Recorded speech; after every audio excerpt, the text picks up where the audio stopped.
This video will demonstrate how to add activities and client actions to a schedule within the TruScheduling application.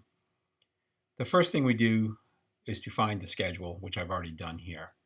Once the schedule has been located, click on the Activities tab, and you will notice that the page is divided up into two sections, one for client actions and the other for activities.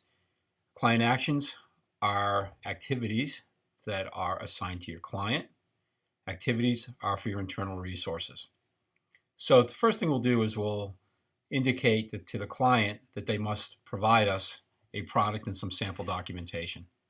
So we'll do that by choosing the two client actions that we have already defined through the administration module. By checking and clicking on Save, they are now added to our schedule. Now we need to define what activities are required in order to deliver the services that the client has purchased. And the way we'll do that is we'll define one activity, which is to create a construction review, and we're going to choose that we need to assign that to an engineer.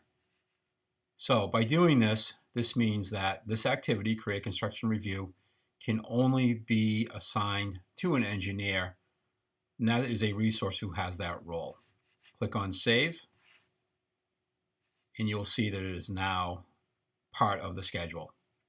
The other option that we have is to actually import a set of predefined activities using the import feature.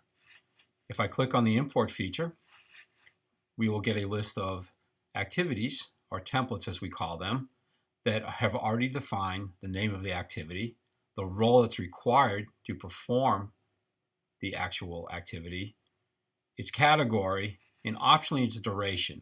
If the duration was filled in, then TruScheduling will automatically set the duration of the task calculated by the start date once it is dropped onto the schedule.